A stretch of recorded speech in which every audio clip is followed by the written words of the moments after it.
ನಮಸ್ಕಾರ ವೀಕ್ಷಕರೇ, ಇಬ್ಬನಿ ಚಾನಲ್ಗೆ ಸ್ವಾಗತ. ನಮ್ಮ ವಿಡಿಯೋಗಳನ್ನು ಮೊದಲ ಬಾರಿ ನೋಡುತ್ತಿದ್ದಲ್ಲಿ ದಯವಿಟ್ಟು ಸಬ್ಸ್ಕ್ರೈಬ್ ಮಾಡಿಕೊಳ್ಳಿ, ಲೈಕ್ ಮತ್ತು ಶೇರ್ ಮಾಡಲು ಮರೆಯದಿರಿ. ನಮ್ಮ ಕತೆಗಳನ್ನು ಸ್ಕಿಪ್ ಮಾಡದೆ ನೋಡಿ ಆನಂದಿಸಿ. ಕತೆಯ ಹೆಸರು ಯಾರ ಒಲವು ಯಾರಿಗೆ, ಭಾಗ 12. ಲೇಖಕರು ಕೈಸರ್ ಜಹಾ. ಸುಕನ್ಯಾಳ ಮಾತುಗಳು ದೀಪ್ತಿಯಲ್ಲಿ ಸ್ವಲ್ಪ ಮಟ್ಟದ ಬದಲಾವಣೆಯನ್ನು ಮಾಡುವುದರಲ್ಲಿ ಯಶಸ್ವಿಯಾಗುವುದು. ಯೋಚನಾಭರಿತ ಮುಖದೊಂದಿಗೆ ಹೊರಬರುವಳು ದೀಪ್ತಿ. ಯಾಕೆ ದೀಪ್ತಿ, ಏನಾಯಿತು ಎಂದು ಅನು ಕೇಳಿದಾಗ ಏನಿಲ್ಲ ಎಂದು ಹೇಳಿ ತನ್ನ ಕೋಣೆಗೆ ಹೋಗುವಳು. ಹೀಗೆಯೇ ದಿನಗಳು ಉರುಳುವುದು. ಸುಕನ್ಯಾಳ ಕಾಲು ನೋವು ಕಡಿಮೆಯಾಗಿ ಮೊದಲಿನಂತೆ ನಡೆದಾಡುವಳು. ಮೊದಲಿನಂತಾದ ನಂತರ ಮತ್ತೆ ತನ್ನ ಹಳೆಯ ಚಾಳಿಯನ್ನು ಮುಂದುವರೆಸುವಳು. ಅನುಜಾಳ ಬಗ್ಗೆ ಅತ್ತೆಯ ಹತ್ತಿರ, ಪ್ರಿಯಾಳ ಹತ್ತಿರ ಮತ್ತು ದೀಪ್ತಿಯ ಹತ್ತಿರ ಇಲ್ಲಸಲ್ಲದ್ದನ್ನು ಹೇಳಿ ತನ್ನ ಬಗ್ಗೆ ಅವರಲ್ಲಿ ಕನಿಕರ ಮೂಡುವ ಹಾಗೆ ಮತ್ತು ಅನುಜಾಳ ಬಗ್ಗೆ ಮತ್ಸರದ ಭಾವನೆ ಮೂಡುವ ಹಾಗೆ ಮಾಡುವುದರಲ್ಲಿ ಯಶಸ್ವಿಯಾಗಿದ್ದಳು ಸುಕನ್ಯಾ. ಇಷ್ಟರಲ್ಲಿ ಸುಕನ್ಯಾ ಒಂದು ಮುದ್ದಾದ ಗಂಡು ಮಗುವಿಗೆ ಜನ್ಮ ನೀಡುವಳು. ತಾಯಿಯ ಮನೆಗೆ ಹೋದರೆ ಎಲ್ಲಿ ಅನುಜ ಮತ್ತೆ ಎಲ್ಲರಿಗೂ ಹತ್ತಿರವಾಗುತ್ತಾಳೆ ಎಂದು ಹೋಗದೆ ಅಲ್ಲಿಯೇ ಬಾಣಂತನ ಮಾಡಿಸಿಕೊಳ್ಳುವಳು. ಸಾಲದ್ದಕ್ಕೆ ಅನುಜ ಪವನ್ ಜೊತೆಯಲ್ಲಿ ಮಾತನಾಡುವಾಗ ಕೆಲವೊಂದು ಫೋಟೋಗಳನ್ನು ಸಹ ತೆಗೆದಿದ್ದಳು. ಮನೆಯಲ್ಲಿ ನಡೆಯುವ ಕೆಲವೊಂದು ಸಣ್ಣ ಪುಟ್ಟ ವಿಚಾರಗಳಿಗೆ ಪವನ್ ಯಾವಾಗಲೂ ಅನುಜಾಳ ಪರವಾಗಿ ಮಾತನಾಡುವುದು ದೀಪ್ತಿಗೆ ಸಹಿಸಲು ಸಾಧ್ಯವಾಗುವುದಿಲ್ಲ. ಇವರ ಮಧ್ಯೆ ಸಣ್ಣ ಸಣ್ಣ ಜಗಳಗಳು ಶುರುವಾಗಿ ದೀಪ್ತಿ ಸ್ವಲ್ಪ ದಿನ ತನ್ನ ತಾಯಿಯ ಮನೆಗೆ ಹೋಗುವುದಾಗಿ ಹೇಳಿದಾಗ ಪವನ್ ದೀಪ್ತಿಯೊಂದಿಗೆ ಇದೆಲ್ಲವನ್ನು ಬಿಟ್ಟು ತಮ್ಮ ಸುಖಕರ ಜೀವನದ ಬಗ್ಗೆ ಯೋಚಿಸುವುದಕ್ಕೆ ಹೇಳುವನು. ಇನ್ನು ಕೆಲವೇ ದಿನಗಳಲ್ಲಿ ಇಬ್ಬರು ಫಾರಿನ್ಗೆ ಹೋಗೋಣ ಎಂದು ಹೇಳಿದರೂ ಕೇಳದೆ ದೀಪ್ತಿ ಸ್ವಲ್ಪ ದಿನಕ್ಕಾಗಿಯಾದರೂ ತಾಯಿ ಮನೆಗೆ ಹೋಗುವೆ ಎಂದು ಹೇಳಿ ಅಲ್ಲಿಂದ ಹೋಗುವಳು. ಇದೆಲ್ಲವನ್ನು ನೋಡಿ ಬೇಸತ್ತ ಪವನ್ ತನ್ನ ತಾಯಿಯ ಹತ್ತಿರ ಇದೆಲ್ಲರದ ಹಿಂದೆ ಸುಕನ್ಯಾಳ ಕೈವಾಡ ಇದೆ ಎಂದು ಹೇಳಿದರೂ ಮಮತಾ ಅವರು ನಂಬುತ್ತಿರಲಿಲ್ಲ. ಕೆಲವೊಂದು ಸಲ ಪ್ರಶಾಂತ್ ಸುಕನ್ಯಾಳಿಗೆ ಬುದ್ಧಿ ಹೇಳಿದರೆ ಉಲ್ಟಾ ಅವನಿಗೆ ಅನುಜಾಳ ಬಗ್ಗೆ ಹೇಳುವಳು. ಅವಳ ಮಾತುಗಳನ್ನು ನಂಬದ ಪ್ರಶಾಂತ್ ಮನಸ್ಸಿನಲ್ಲಿ ಕೆಲವೊಂದು ಸಲ ಅನುಮಾನದ ರೇಖೆಯೊಂದು ಹಾದು ಹೋಗುವುದು. ಪ್ರಶಾಂತ್ ಮಗುವಿನ ಆಗಮನವಾದ ನಂತರ ತುಂಬ ಸಮಯ ಮಗುವಿನ ಜೊತೆ ಆಟ ಆಡುತ್ತಾ ಸುಕನ್ಯಾಳ ರೂಮಿನಲ್ಲಿಯೇ ಕಳೆಯುವನು. ಪವನ್ ಮತ್ತು ಅನುಜ ಒಳ್ಳೆಯ ಗೆಳೆಯರಂತೆ ಜೀವನದಲ್ಲಿ ನಡೆಯುತ್ತಿರುವ ಸಮಸ್ಯೆಗಳಿಗೆ ಪರಿಹಾರ ಹೇಗೆ ಹುಡುಕಿಕೊಳ್ಳುವುದೆಂದು ಚರ್ಚಿಸುವರು. ಅವರಿಬ್ಬರ ನಡುವೆ ತಾಯಿ ಮಗನ ಬಾಂಧವ್ಯವಿರುವುದು ಯಾರಿಗೂ ಕಾಣುವುದಿಲ್ಲ. ಒಂದು ದಿನ ಎಂದಿನಂತೆ ಪ್ರಶಾಂತ್ ಆಫೀಸಿಗೆ ಹೋಗುವಾಗ ಮಮತಾರವರು ತಮ್ಮ ನೆಂಟರ ಮನೆಗೆ ಹೋಗುವುದಾಗಿ ತನ್ನನ್ನು ಅವರ ಮನೆಯ ಹತ್ತಿರ ಡ್ರಾಪ್ ಮಾಡಿ ಹೋಗು ಪ್ರಶಾಂತ್ ಎಂದು ಹೇಳುವರು. ಅನುಜ ಎಂದಿನಂತೆ ತನ್ನ ರೂಮಿನಲ್ಲಿದ್ದಾಗ ಡಾಕ್ಟರ್ ಕೊಟ್ಟ ಮೆಡಿಸಿನ್ ಸೈಡ್ ಎಫೆಕ್ಟ್ ಆಗುವುದು. ವಾಂತಿ ಮಾಡುತ್ತಾ ಸುಸ್ತಾಗುವಳು. ಆ ಸಮಯದಲ್ಲಿ ಅವಳು ರೂಮಿಗೆ ಬಂದ ಸುಕನ್ಯಾ, ಏನಾಯಿತು ಅನುಜ? ಏನಿಲ್ಲ, ಸ್ವಲ್ಪ ವಾಂತಿ ಆಗ್ತಿದೆ, ಸೀತಕ್ಕನನ್ನು ಕರಿ ಎಂದು ಹೇಳುವಳು. ಸರಿ, ಕರೆಯುತ್ತೇನೆ ಇರು ಎಂದು ಹೋಗಿ ಪವನ್, ನಿನ್ನನ್ನು ಅನುಜ ಕರೆಯುತ್ತಿದ್ದಾಳೆ ನೋಡು ಎಂದು ಹೇಳಿ ಹೋಗುವಳು. ಸೀತಕ್ಕನ ಬಳಿಗೆ ಬಂದು ಮಗುವಿಗೆ ಎಣ್ಣೆ ಮಸಾಜ್ ಮಾಡಿ ಬಿಸಿಲಿನಲ್ಲಿ ಹಿಡಿಯೋದಕ್ಕೆ ಮೇಲೆ ನಡೆಯಿರಿ, ನಾನು ಬರುತ್ತೇನೆ ಎಂದು ಮಗುವನ್ನು ಅವರ ಹತ್ತಿರ ಕೊಡುವಳು. ಸೀತಕ್ಕ ಮಗುವನ್ನು ಎತ್ತಿಕೊಂಡು ಮೇಲೆ ಹೋದಾಗ ತನ್ನ ಫೋನನ್ನು ತೆಗೆದುಕೊಂಡು ಬಂದವಳು ಅನುಜಾಳ ರೂಮಿನ ಹೊರಗೆ ಯಾರಿಗೂ ಕಾಣದಂತೆ ನಿಲ್ಲುವಳು. ಪವನ್ ಅನುಜಾಳ ರೂಮಿಗೆ ಹೋದವನು, ಅತ್ತಿಗೆ ಏನಾಯಿತು ಹೇಳಿ ಅತ್ತಿಗೆ, ನಡೀರಿ ಆಸ್ಪತ್ರೆಗೆ ಹೋಗೋಣ. ಇಲ್ಲ ಪವನ್, ಅದು ಮೆಡಿಸಿನ್ ಸೈಡ್ ಎಫೆಕ್ಟ್ ಅಂತ ಡಾಕ್ಟರ್ ಮೊದಲೇ ಹೇಳಿದ್ದರು ಎಂದು ಹೇಳಿ ಮತ್ತೆ ತಲೆ ತಿರುಗಿ ಕೆಳಗೆ ಬೀಳುವವರನ್ನು ಹಿಡಿದುಕೊಳ್ಳುವನು ಪವನ್. ಆ ಫೋಟೋಗಳನ್ನೆಲ್ಲ ತನ್ನ ಫೋನಿನಲ್ಲಿ ಸೆರೆ ಹಿಡಿಯುವಳು ಸುಕನ್ಯಾ.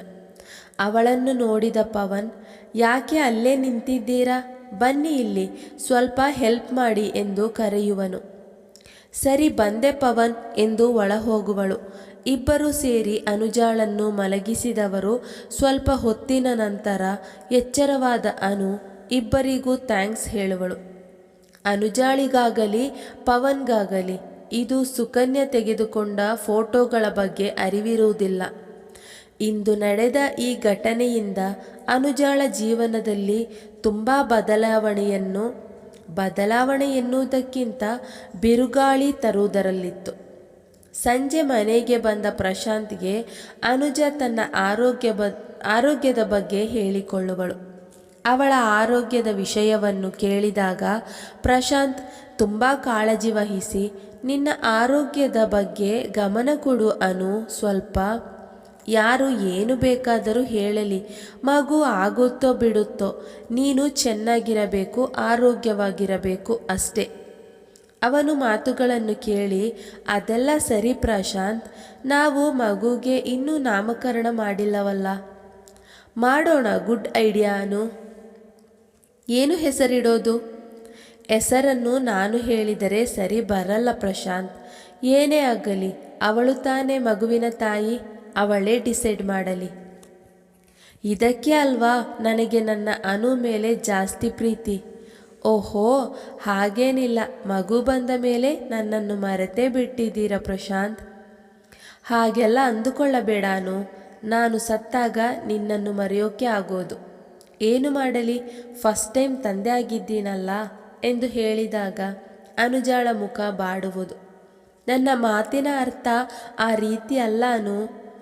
ಅವನ ಚಿಕ್ಕ ಚಿಕ್ಕ ಕೈ, ಆ ತುಟಿ, ಆ ಮೂಗು ಎಲ್ಲ ನೋಡುತ್ತಿದ್ದರೆ ನೋಡುತ್ತಲೇ ಇರಬೇಕು ಅನ್ನಿಸುತ್ತೆ.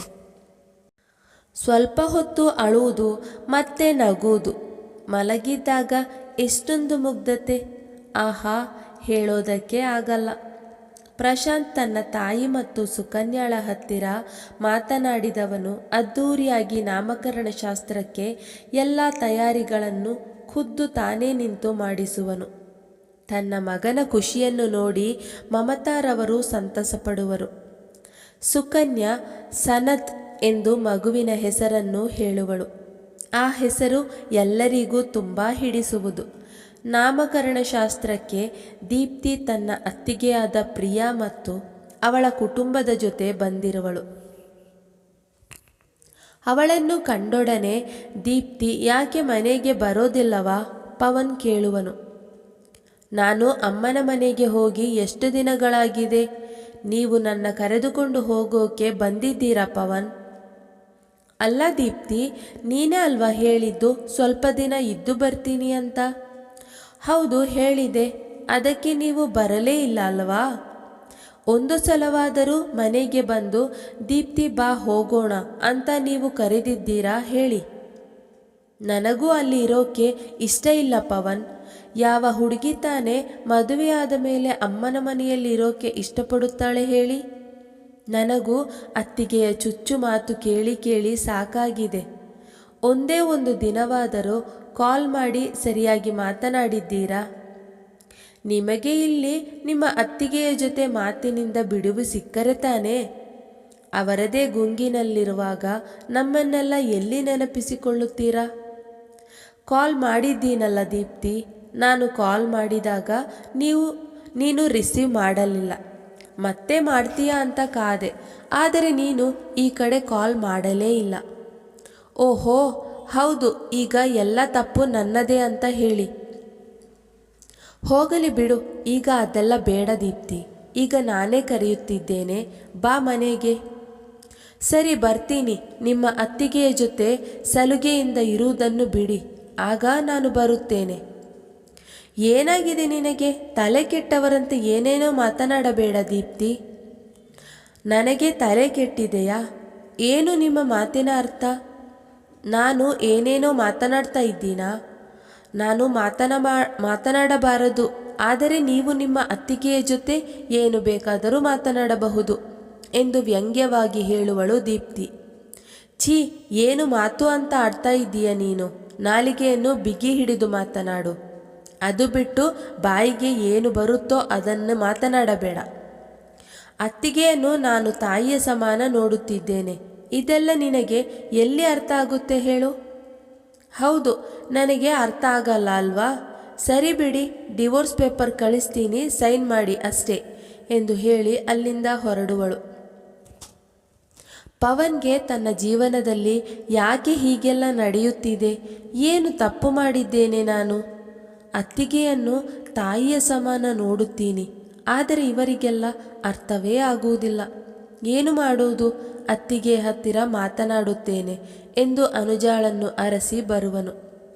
ಅತ್ತಿಗೆ, ಏನು ಮಾಡ್ತಿದ್ದೀರಾ ಇಲ್ಲಿ? ಏನಿಲ್ಲ ಪವನ್, ಸುಕನ್ಯಾ ಅದೇನೋ ದೇವರ ಹೆಸರಿನದು ದಾರ ಇಟ್ಟಿದ್ದೀನಿ, ದೇವರ ಕೋಣೆಯಲ್ಲಿ ತಗೋಬಾ ಎಂದಳು. ಅದಕ್ಕೆ ಬಂದೆ. ನೀನ್ಯಾಕೆ ಇಲ್ಲಿ? ಏನು ವಿಷಯ ಪವನ್? ಏನು ಹೇಳಲಿ ಅತ್ತಿಗೆ, ನಾನು ದೀಪ್ತಿಗೆ ಡಿವೋರ್ಸ್ ಬೇಕಂತೆ. ವಾಟ್? ಏನು ಹೇಳ್ತಾ ಇದ್ದೀಯ ಪವನ್ ನೀನು?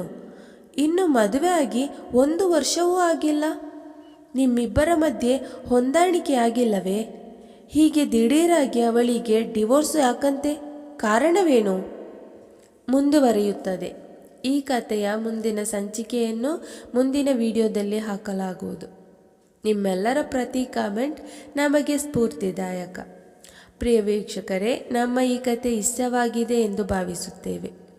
ಇದೇ ರೀತಿ ಮುಂದಿನ ವಿಡಿಯೋಗಳಿಗಾಗಿ ನಮ್ಮ ಚಾನೆಲ್ಗೆ ತಪ್ಪದೇ ಸಬ್ಸ್ಕ್ರೈಬ್ ಆಗಿ, ಪಕ್ಕದಲ್ಲಿರುವ ಬೆಲ್ಲೈಕನನ್ನು ಪ್ರೆಸ್ ಮಾಡಿ.